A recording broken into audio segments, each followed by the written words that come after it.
Hello and welcome back to Witchfix. Today I'm going to be reviewing Once a Witch by Carolyn MacCullough, and I found this through my usual channels of I was looking for something else and this came up and it was less than £3, so I bought it. It's quite an unusual story because it's really original, which is not something that I found a lot in witch fiction. A lot of it tends to follow the same sort of patterns depending on what kind of witches it's about. If it's about Wiccan type witches, it tends to follow the same sort of patterns, and if it's about fantasy witchcraft, it tends to be very similar to other things that I've read previously with the same kind of rules to the magic.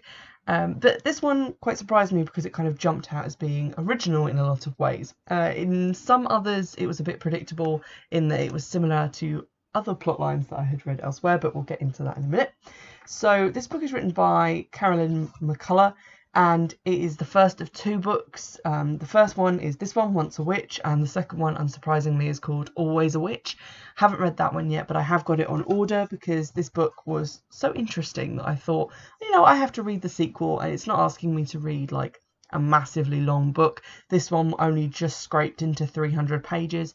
It was a really quick read, so I thought, well, I've got time, I'll give the second one a look as well. I read this one yesterday because I actually went up to London to go to the Harry Potter Warner Brothers tour, which was very exciting, but I had some time on the train, so I read most of this book on the way there and on the way back, and then I finished it off this morning. So it was quite a quick read. Although it is 300 pages, the text is quite a large font and there's quite large spacing between the lines, so I think they've pushed it to make it that length. It doesn't read like it has, you know, the word count to be that length, which made it a really quick and easy read and quite enjoyable because it's told from the point of view of the central protagonist Tamsin, and her voice is refreshingly quite direct and not as anxiety riddled as some of the other young protagonist. I think she's meant to be sort of 17, 18, so it's not as anxious. It's a little bit more spunky than other teen characters in books that I've read, chiefly the Circle of Three series and the Wicker series. She seems to have her head screwed on straight and to be quite dynamic, so she was quite a joy to read, and I sped along through it because being in her voice just made the whole thing much better to read and very entertaining. So the plot of the book and the kind of lore surrounding the witches in it is that Tamsin is from a family who live in a small town, and it's like a big extended family, lots of uncles who aren't really her uncle and aunts who aren't really her aunts, and they all get together in these kind of commune-esque ceremonies. It's a big house, and they're all witches, and at the age of 8 every witch develops their talent, which is referred to with a capital T, and that is the ability that they have innately that is theirs. So some people, her mother has the ability to teleport, and her sister has the ability to compel people with speech. So sort of like Kilgrave in Jessica Jones. So she can tell people to do things and they just want to obey her. They just want to do what she says. And Tamsin's family friend, Gabriel, who has the talent of being able to find things. He can hear them calling out to him when he's looking for them, and he can even travel through time to obtain something that he is looking for, which is quite an impressive talent. When Tamsin is born, as is mentioned in the prologue, her grandmother prophesies, because her grandmother has this power of future sight and also mind reading.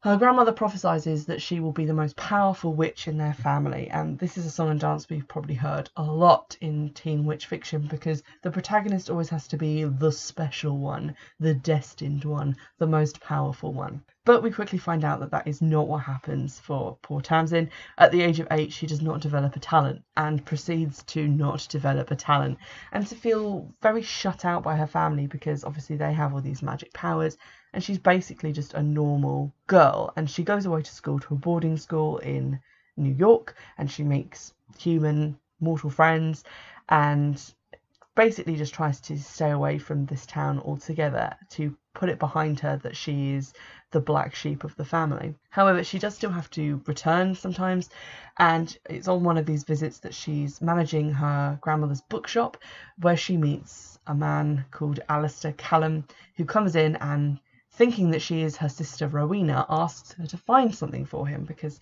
that's sort of the family business. They do like witch things for people. And she's so flattered by the fact that he has mistaken her for her powerful, incredible sister, that she finds she can't tell him who she really is and that she can't actually help.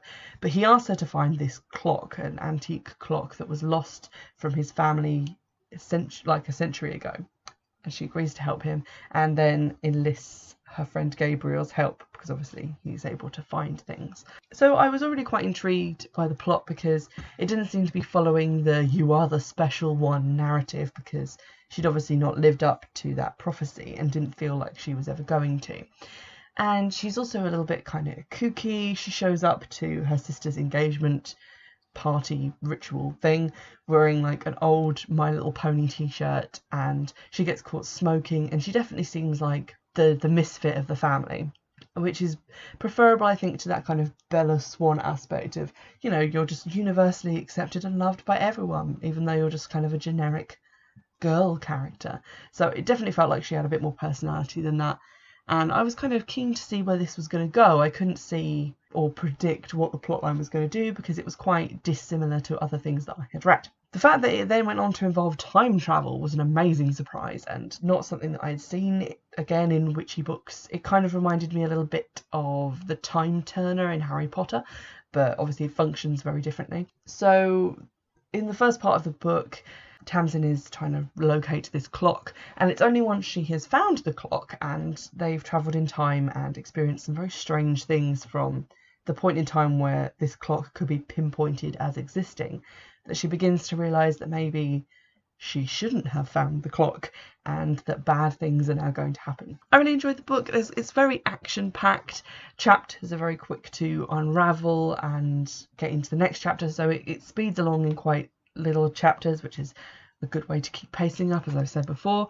And it cuts out annoying chapters where nothing happens that you would expect to find. So for example, there's a point where Tamsin and Gabriel are at her family's house, and they decide they have to go back to New York and they have to go back to her dorm, and instead of having a chapter which is them in the car rehashing and talking about the plot that has happened so far, which is what I expected to be next, because that's what a lot of writers would put in, the next chapter just starts with them being at the dorm with action happening, and I was like, oh great, I don't have to read a boring chapter where they just talk about feelings or whatever. I actually get to see some cool stuff happen. There's also some pretty dark stuff in the book, specifically the storyline that happens to Tamsin's sister Rowena. She gets put under essentially a love spell, but like a really strong one, and is compelled to follow this man's bidding and to help him in his plans.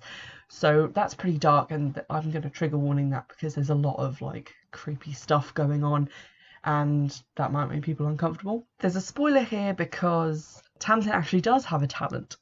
And this is revealed about halfway through the book, that her talent is being able to negate the talents of others, meaning that she can make them not work on her, and she is immune to other forms of magic as well, like spells. And that also, if someone continues to use their talent against her like 3 separate times, she can then use that talent back. She can mimic it for an unspecified amount of time. It's not stated whether this is permanent or whether it's temporary, but it kind of seems like it might be permanent, so that's pretty cool. It's unfortunate that her power is negating other people's powers, because this was really familiar to me as someone who'd read the Twilight series. When they travel back in time, a guy tries to hurl a fireball at her, and it just sort of dissipates as it gets towards her. And it was at that point that I realised what power she was going to have, because obviously I didn't buy the books "oh no, she didn't have a power" thing, because that element is quite predictable. If someone says, "oh, sadly I was the only one who didn't have an ability," then you know that they're going to have one. It's just fate. So it reminded me a lot of the Twilight thing, because if you've read the Twilight books like I did when I was a teenager, you'll know that some people have like the ghost of a power, and when they become a vampire they get stronger and they can use that power a lot. So like Alice has her future seeing ability, and Edward has this mind reading ability, which doesn't work on Bella. And then obviously when Bella becomes a vampire, she can project like a bubble of safe space where powers just won't work, which is very similar to Tamsin's ability. So I kind of saw that coming. Which isn't to say that it's not an original idea, because literally the only thing that it reminded me of was Twilight and from the X-Men. So it's not an idea that has been used overly much in particularly witch fiction. So I was cool with that. Overall, that was pretty much the only predictable element to the plot. Everything that I kind of assumed was going to happen didn't happen. So for example, after Tamsin kind of lies to this guy in the bookshop and says, oh yeah, I'm Rowena and I can help you, I kind of expected that to be a secret that she kept frustratingly for most of the book, and that she would eventually be found out, and I would have that awful second-hand embarrassment feeling, because it stresses me out when people keep secrets for no real reason and create problems for themselves.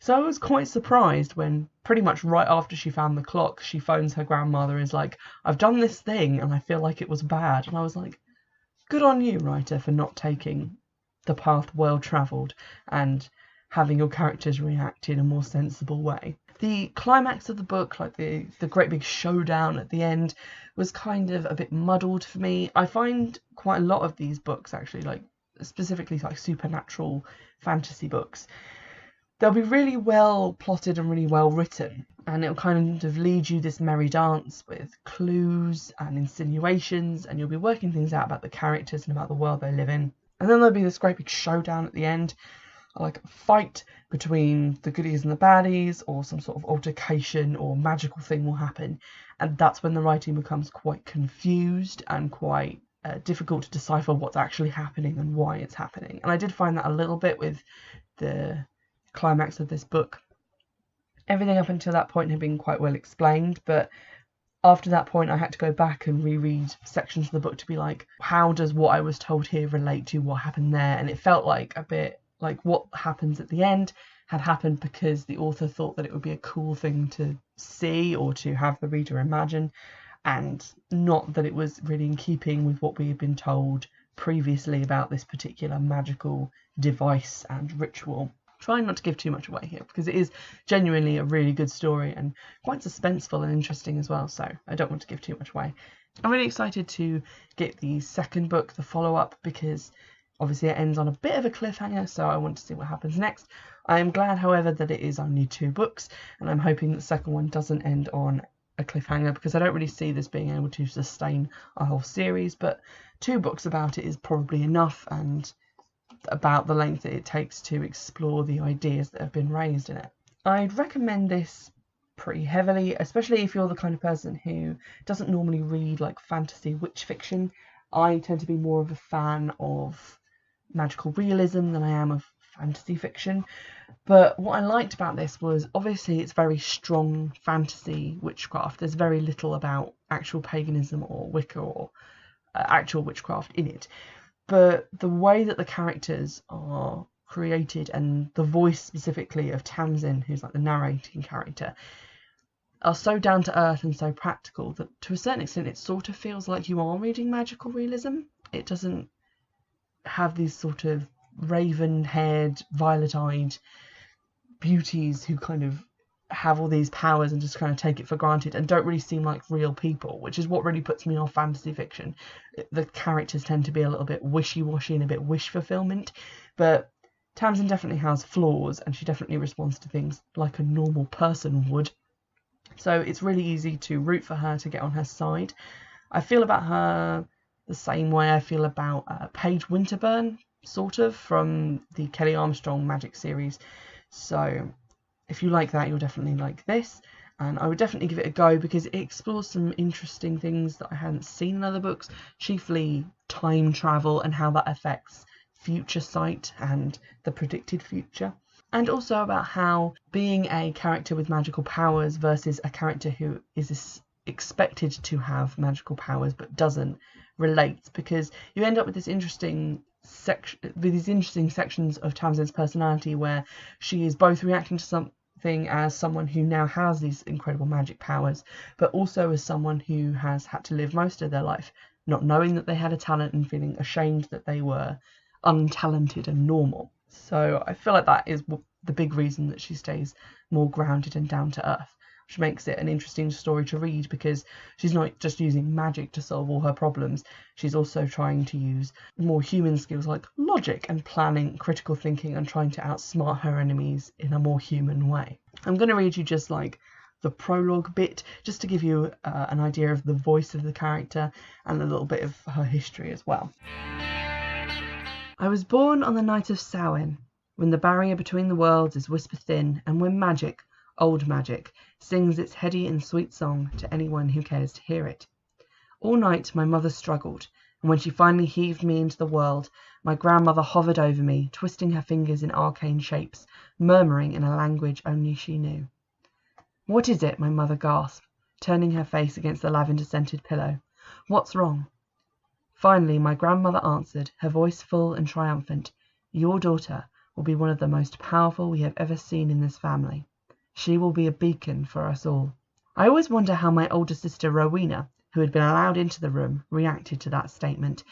No one thought to check that part of the story, but I really would have relished the one moment when I, and not Rowena, was the sun and the moon and the stars combined. They say I never cried at birth, never made a sound, but opened my eyes immediately and regarded them all with a calm and quiet gaze.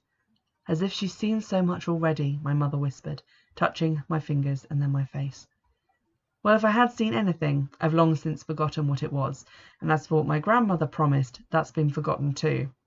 Or not forgotten, but definitely scrapped. Even now, 17 years later, I still catch my mother's gaze lingering on me, and I just know she's pondering how she managed to lose the child she'd been promised and gain me instead. I also wonder if my grandmother ever recalls the echo of her words, one of the most powerful, a beacon. Doubtful. The story was told so many times in eager anticipation up until my 8th birthday. Then the whole family gathered and sang, while my mother lit the 8 golden tapers to represent the 4 elements and the 4 directions. Then they watched me, some openly, some furtively. And what did I do? Nothing. At all. Nothing that I was supposed to do anyway. After a while I got tired of everyone staring at me and then at one another, so I went around blowing out all the candles, taking comfort in the dimness as I ate my way through 2 large pieces of sugar-sweet birthday cake. Eventually everyone trickled home. I come from a family of witches. Each and every member of my family, down to my youngest cousin, manifests his or her particular talent without fail, just before, and certainly no later than, the age of 8. Except for me. 9 years have passed since that birthday, and I have nothing to show for it. Not a drop, not half a drop, not even a quarter of a half drop of magic runs through my apparently very pedestrian veins. As for what my grandmother said about me, one of the most powerful, a beacon, etc., etc., etc. All this goes to show that, contrary to popular belief, even the oldest and wisest of witches can be dead wrong. Definitely give Once a Witch a look. You can buy it from Amazon or eBay, whichever is your preference. And I don't know if you can still buy it, like new copies of it, because it came out in 2009, but have a look online as well to see if you can still get it new and obviously benefit the author, because she's written these 2 books and I think 3 others, so she's not like an astoundingly prolific or popular author, so it's always nice to support people who haven't, published J.K. Rowling reams of novels and who probably haven't made their millions from their writing career just yet. I hope you've enjoyed this episode. Remember, you can get in touch on Twitter at Witchfix and my email, which is witchfixpodcast@gmail.com. You can also donate to my Patreon. If you check the description for this episode, you'll find a link to that, and also where you can buy my book Wayward for 99p, or Dead to Rights, which is my lesbian witch detective novel, for also 99p on the Kindle. In the meantime, I'll see you in the next episode. Bye!